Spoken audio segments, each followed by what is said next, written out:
Hi everybody, it's Plastic EP coming in from Melbourne, Australia. We're hitting 45 degrees here daily, but out there in the UK, it's freezing. I've got two special guests. I've got Keith Badman. How are you, Keith? Very well. Good to speak to you, mate. It's my third appearance on your fine show. That's great. And also got Peter O'Brien coming in from Jersey. Hello, nice to speak to you.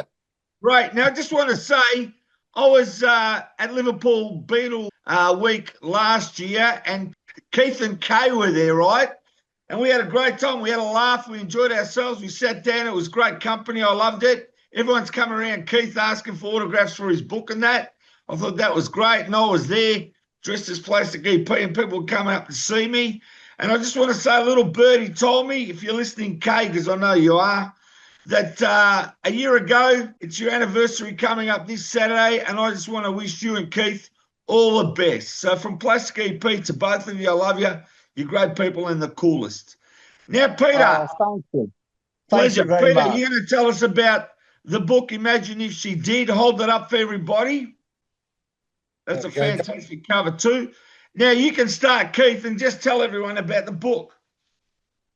Wow, thanks for having us on your show. The idea for this book actually come from Peter's daughter, Chloe, and which, again, Pete will explain in a second. And it was an idea that she had. So it'd be nice now if Peter to explain that about your daughter, Chloe, and what happens. Yeah, it happened. We're going back now when lockdown started. Lockdown, yeah? And it was thinking of something to do. We thought, well, let's try write something. And my daughter was in the room. And she was a big fan of the TV program in the UK, an old one called Goodnight Sweetheart, when the guy travels back to the war through going through these imaginary gates. And she started talking about this girl that could go back to the cabin, and wouldn't it be great? And we just took it and saw a lot of value in just that idea. And we run with it, and that's what we did. And it is drawn on Chloe quite a lot because she was very young. There is a bit in the book where Sally Graves is sorting out the loft with her dad, and they find the old video of Help, and that starts the story running nicely. And that's what happened with my daughter. And I remember seeing the DVD when we were sorting out the loft, and I said, that's older than me. I don't think you'll have any interest in that. Well, she watched it, instantly fell in love with George Harrison, and become a Beatle fan literally straight away at the age of 6, maybe 7. Then when she was a bit older, and again, it is all used in the book, she for her birthday, about 9, I took her to the cabin, and she couldn't believe it. And she couldn't believe, sadly, how John left us. And I can remember her saying, if I had one dream, it would be to bring him back. Or I wish I could have stopped it. And so that was the idea. Me and Keith were talking about it and thought, this is a great idea. This girl could go back and have a go at saving John Lennon and rewriting history. And that was 5 years ago. So incredible, yeah. I just want to ask you, the book now is out, or when is it being released? It's out now on Amazon. Right. Tell everybody all the links to the book while we're talking, because I wanted to be able to know where it is straight away. Okay, on Amazon, if you just go into books and tap in Imagine If She Did, or put Keith Badman or Peter O'Brien in, it'll come up straight away. It's available on hardback, paperback, and Kindle. That's right, Keith, isn't it? It is, yeah. 3 formats, Yep. Yeah, absolutely, yeah. Came out just before Christmas, and it's selling extremely well. And do you plan to go to Liverpool with the book? Sorry? Do you plan to go to Beetle Week with the book this year?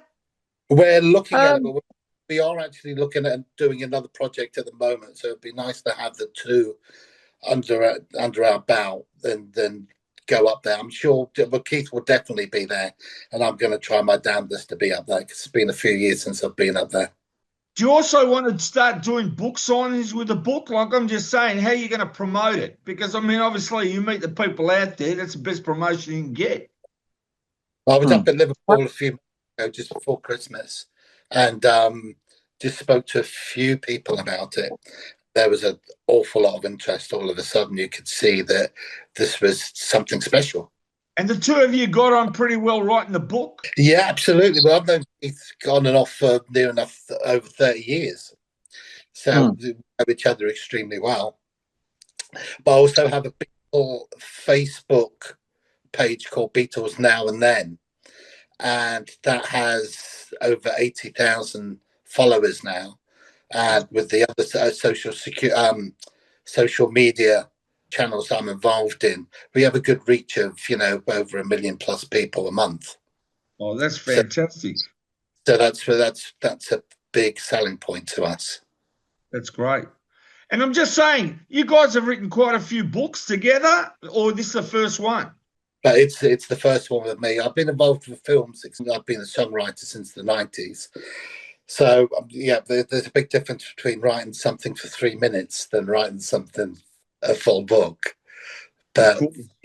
Couldn't ask to be in better hands than Keith Badman, really. Thank you, mate. I appreciate the pleasure working with you as well. And, it doesn't stop, Keith, does it? It doesn't stop. No, it don't. And this actually is my 13th book, which I'm most pleased about.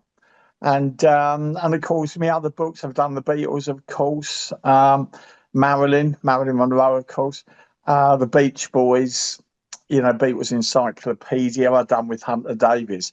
So, yeah, we enjoy it. And we've got Peter and I have got a few projects in the pipeline that we're going to develop. And we're working on one is absolutely very, very special. It's early at the moment to discuss it, but I guarantee when we are, Plastic friend, we will contact you and say we want to talk about it on your fine podcast. It won't be a problem. Also want to mention, I don't know if you know this, right? There's a bootleg out where there's a phone call between the Beach Boys and the Beatles. Have you heard of that in the States? What, the recording?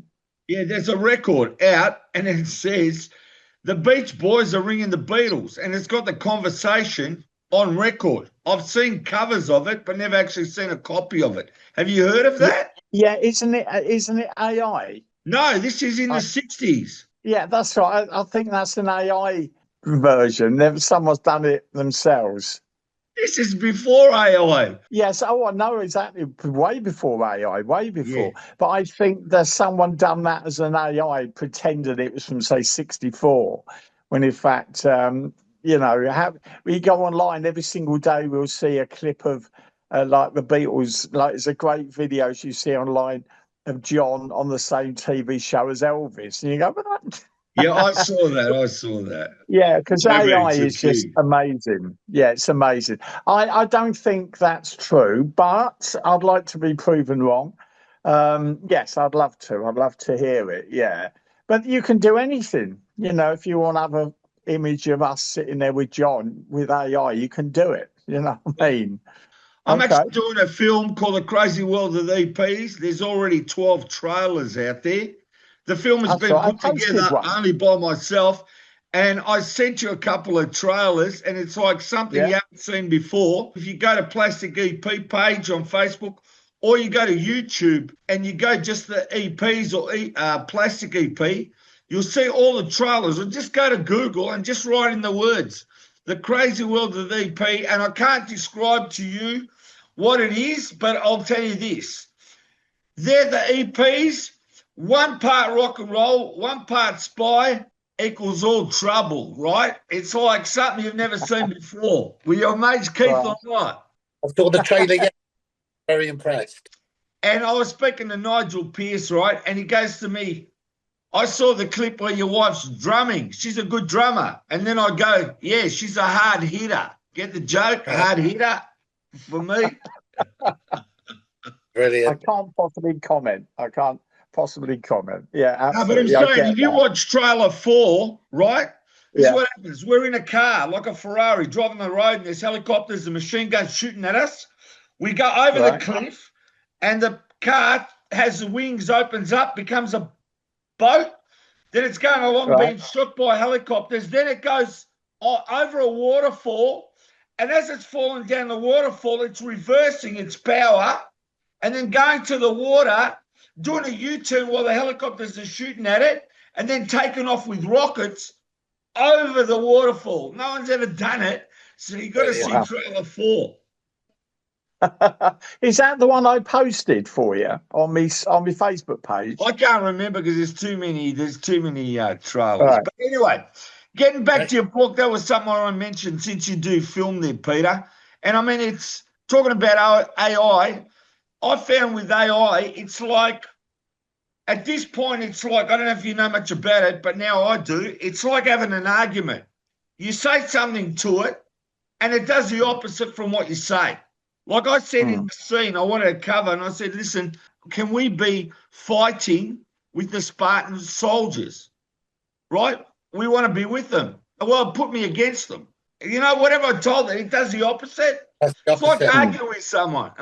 It does my head in. I use a company called Open Art, and that basically covers everything. And AI is just getting better all the time. It can be a pain. It can be trying to work something out. We needed the calendar the other day, Keith, didn't we? And it doesn't like numbers, doesn't like letters. That's right. That's it. Yeah. But most other things it does, you know. But I think patience is definitely one thing you need with it. Yeah. And it can really be helpful. It can save so much time. And it's here, so it's crazy not to use it. With our Imagine If She Did, we're now looking to develop and get it, which it should be a film. We're now speaking to people. It will be a great film. And so that's one of the things we're pushing for at the moment. I'm having a conversation with someone tomorrow about trying to find investors, because it would make a most marvelous movie. There's no doubt about it.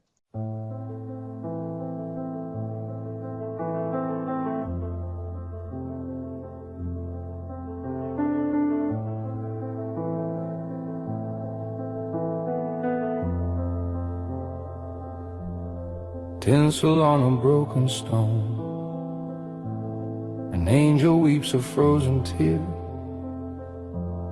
Churchyard's breath is cold tonight. You've been waiting here for years, running through a Christmas card, a pretty girl with terror eyes, splinter door and screaming crows underneath the bruised up skies.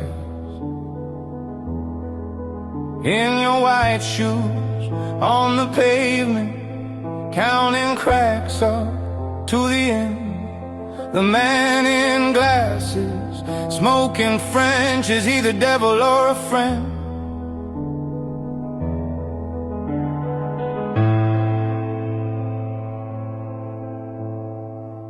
Woke up in a stranger's bed with Blondie on the radio.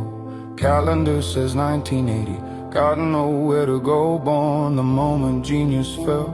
A cosmic cruel exchange. Now you're living backwards, babe, everything is rearranged. Playing a game of existence, wearing someone else's face. Stole the money from your dad just to leave this lonely place. And the hooded figure follows you, a debt that has to be repaid. A life is spared, a price is due for the pretty song the dreamer played. Imagine if the girl did rewrite the news in black and white. Sacrifice a life not lived to keep a candle burning bright. The ghost of Friar Lane is watching you tonight.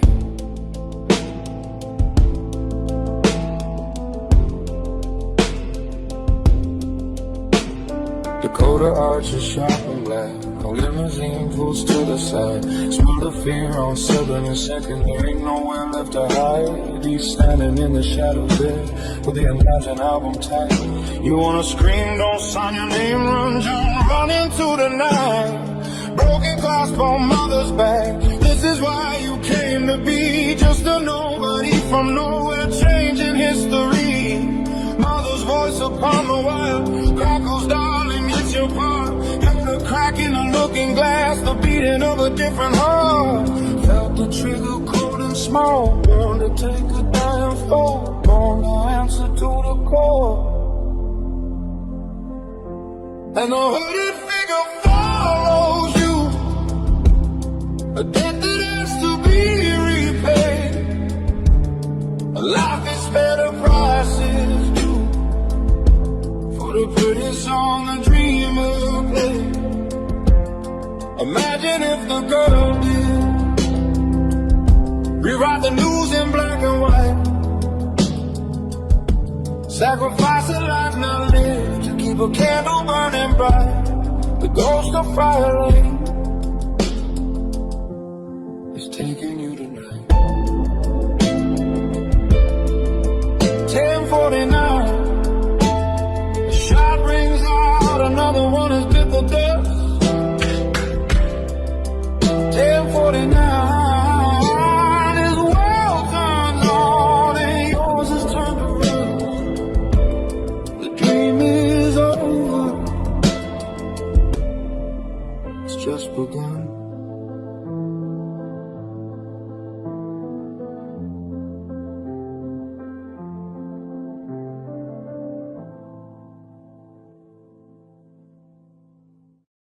And when you've had a chance to go through the text I sent you, Plastic, you'll see it's, it'll be a great film. It really will. And over here in particular, they're really running out of ideas. The BBC, would you believe, are going to be bringing back Blake's 7. Yeah. They don't have many original ideas now. And it's like trying to sell the idea, but the problem is people haven't got any money.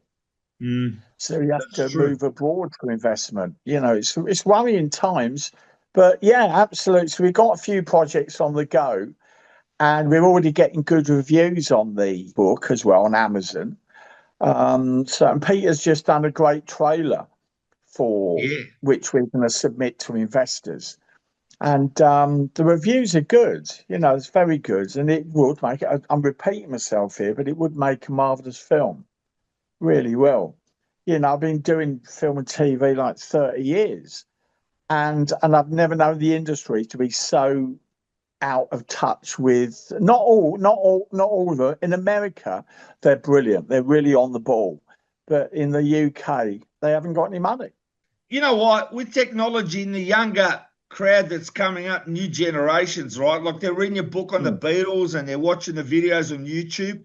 It's like we got to understand where we're at. Now, I can tell you that those records are 45s. The joke is somebody had a 45 record and gave it to their son. And then the son came back 5 minutes later and said, this doesn't play in my CD player. Yeah. You see what I'm trying to say? They don't get it. And when they don't get it, they don't get it. I've got the kind of son, right? He comes in, he sees some of my interviews, and he just goes. Anyway, one day I was sitting in the lounge room and I had one on the monkeys or something, right? And he just happened to sit down. And in his span, normally, if you're not interested in it, will be 2 or 3 minutes. Anyway, sitting there. That's it, they're gone. 10 minutes goes past and he goes, this is pretty good. And I'm thinking to myself, well, if he likes it, I'm on the right track. Because they don't have the attention today. They just no attention span. doing That's what right. they want. That's right. No attention spans. That's right. Exactly. Yeah.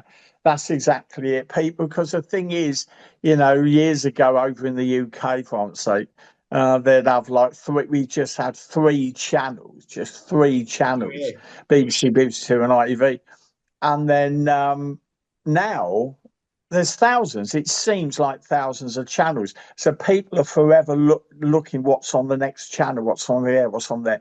Their attention spans. That's right, exactly. So a trailer, the days of having a 4-minute trailer are gone now. It's like they want something in and out in a minute and a half. And that's why you got to hook them in, as they say. Absolutely. And it's hard now to come up with new ideas. But I think if I'm with Peter and I's Imagine If She Did, we show it to the right people and they'll say, yeah, they can see this making a film. And that's what we're doing now. And the other project that we're working on, which is still under wraps, it'll be a worldwide interest. And that will also make another great film as well. And it's nice to be in a position like you are now with your the Crazy World, your trailer and all that stuff, and EPs, and it's good to have an original idea because people are watching stuff and they think like that BBC doing Blake Seven. You think, wow, they can't. That was a show from 40 years ago. Yeah. But original stuff is really hard and far between to find. You know, we've spent 5 years on this, and the times that we, you know, it's changed, as I'm sure you can imagine, completely from start to finish.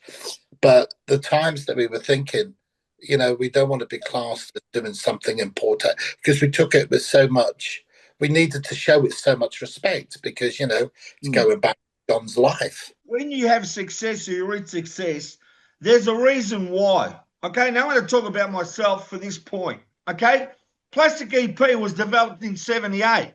From 78 until the COVID, who really knew about Plastic EP? I did, but no one did.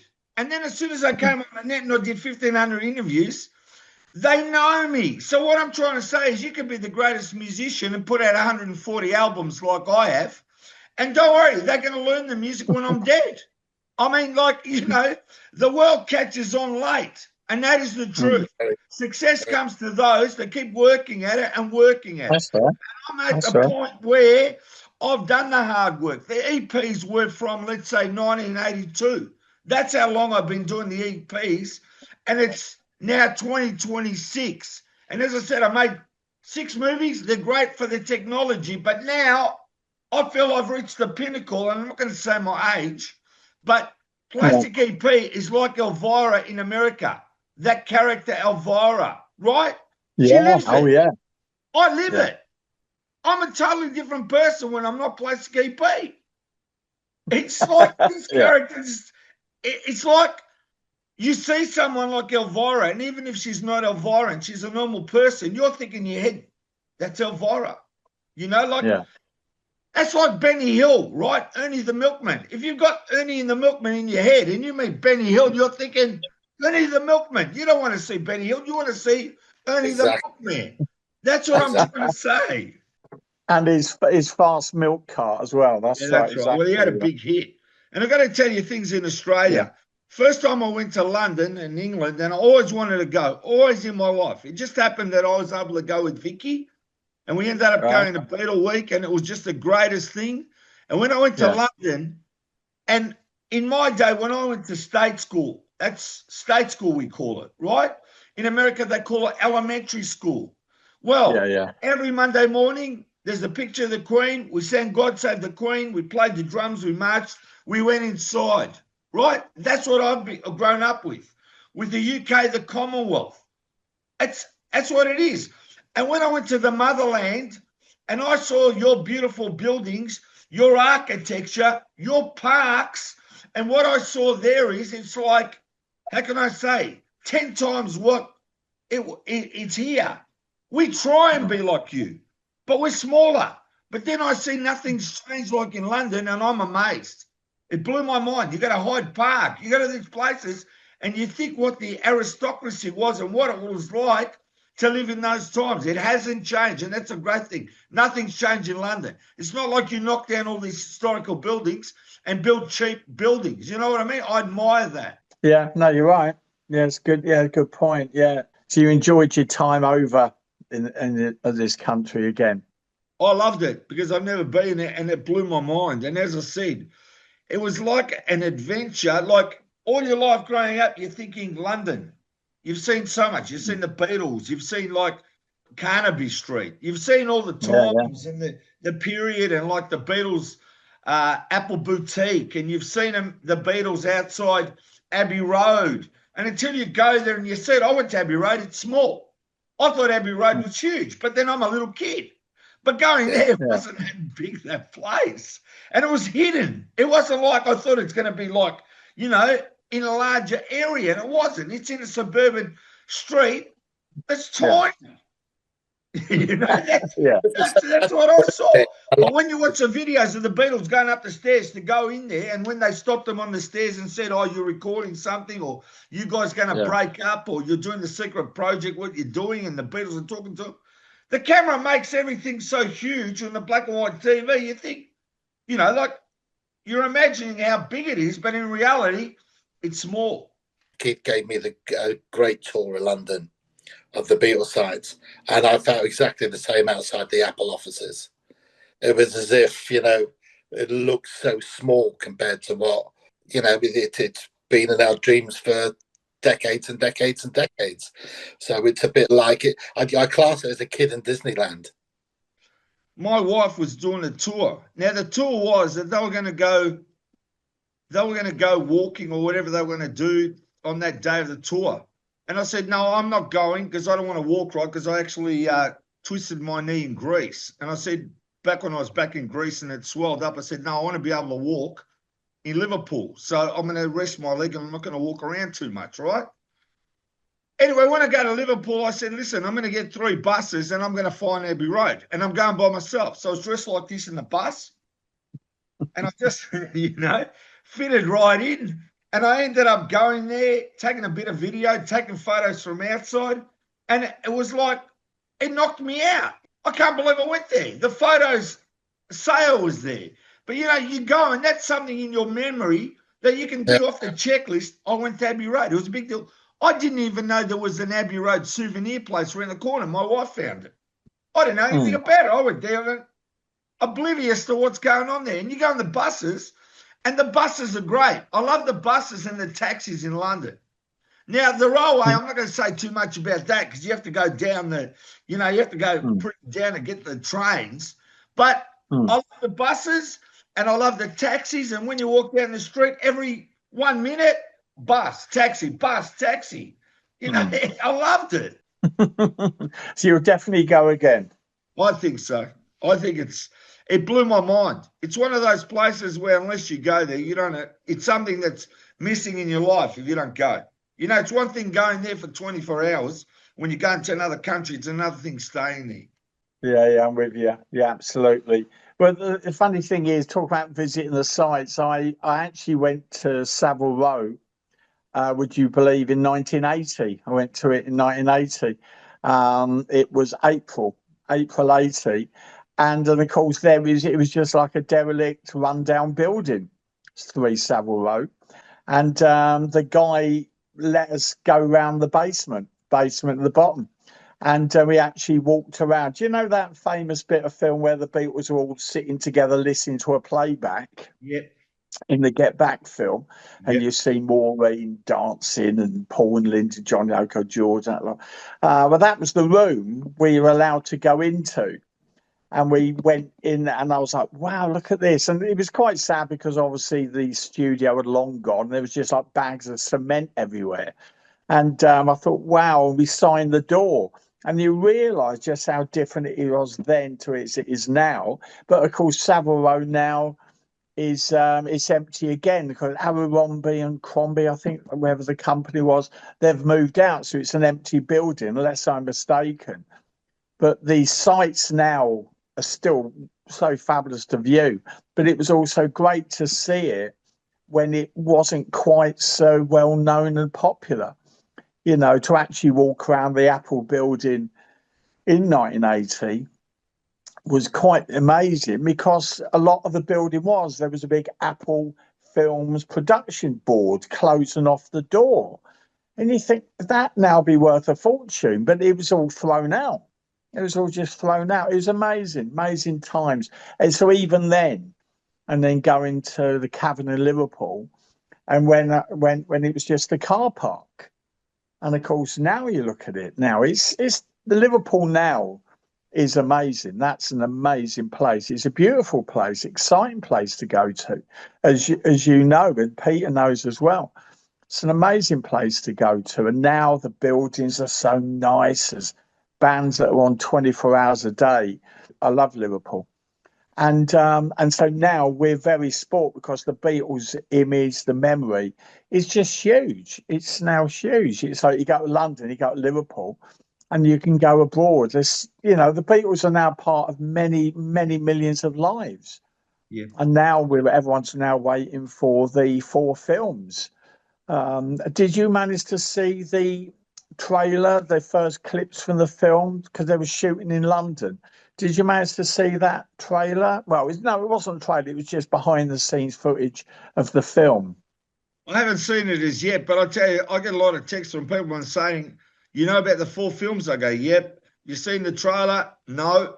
The thing is, you got to understand, with the Beatles, they go on forever and ever and ever, and I cannot understand how many books are written weekly, new books on the Beatles.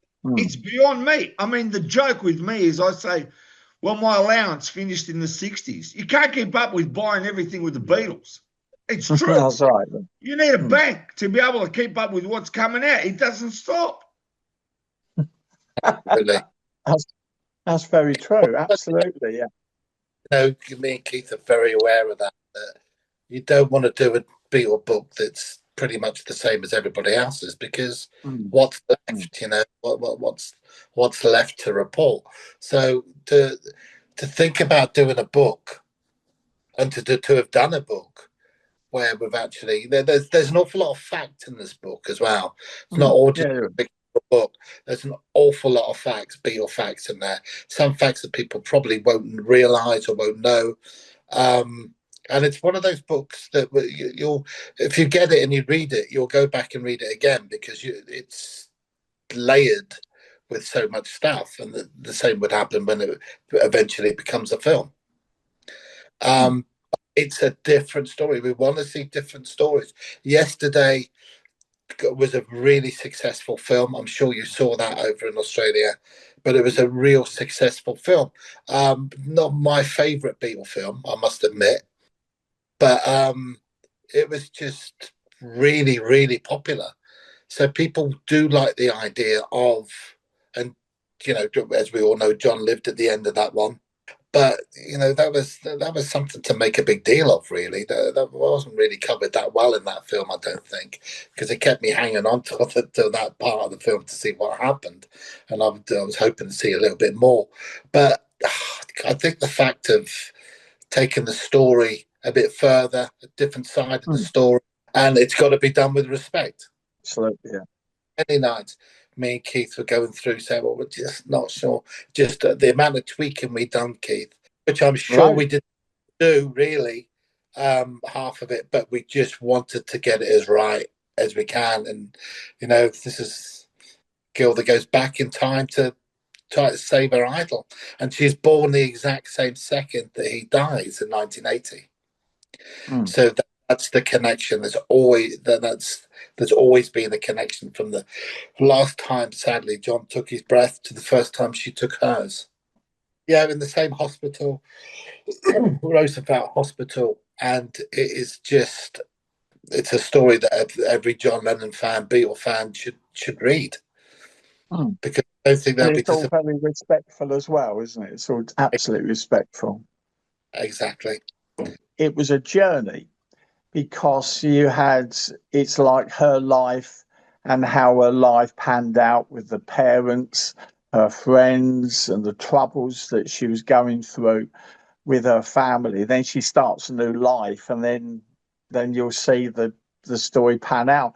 In fact, if I can call out to a friend of mine, Linny, and she read the book, and then what she said was, I thought was really nice. She was so intrigued by the storyline that it got her thinking, and so she actually said that, what did this mean and what did that mean?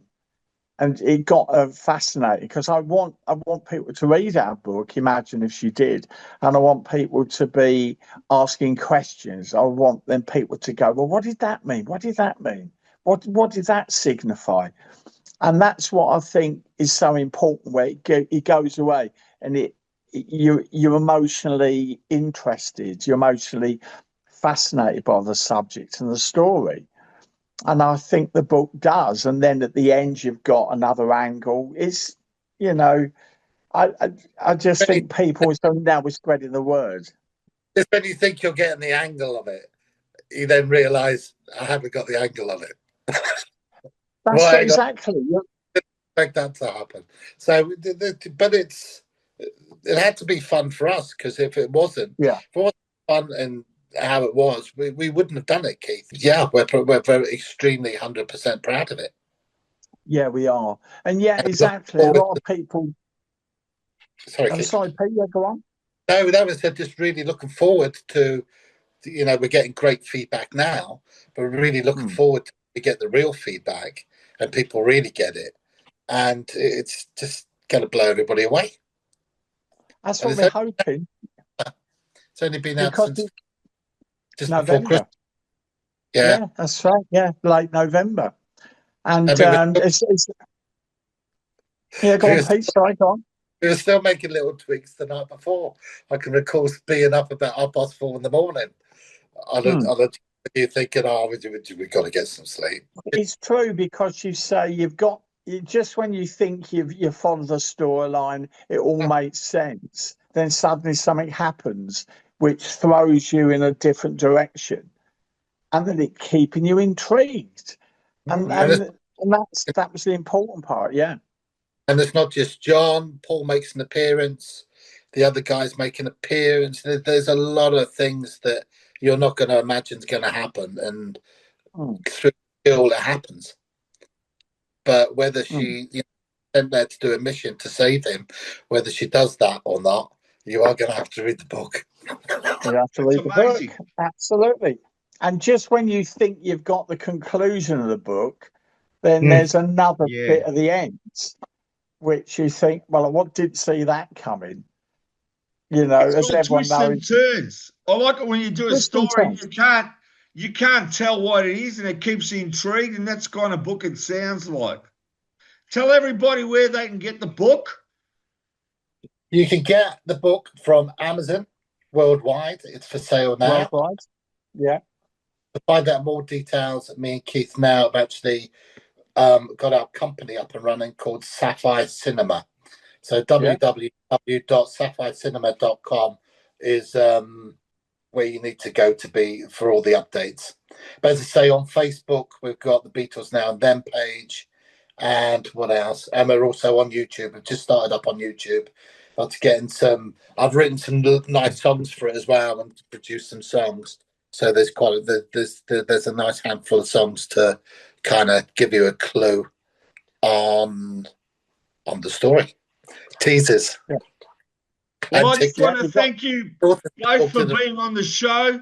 I thank you, Keith. I thank you, Peter. I want everyone to go out there and get the book. You know all about it now. And all I'm going to say is, a lot of people don't realise, and I always say this with authors, they put in time, like you're telling me you put 5 years into this project.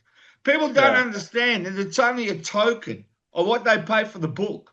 The satisfaction is in the reading of the book, the experience that you have, and what it is. You can't put a price on some of these books because you got no idea how much work and effort and thought has gone into it. And that is the truth. And myself, I see books out there and I know what a great book, and you think, what did it take them to do this? And look what I'm paying for it. It's a pittance compared to what the experience is. And that's what it is. You agree with that, guys? Absolutely. Yeah. Just go out and get the book, everyone. And I want to thank you again. Go out and get it. Imagine if she did. Thanks again. Exactly. Thank you very much and all the best to everybody in Australia.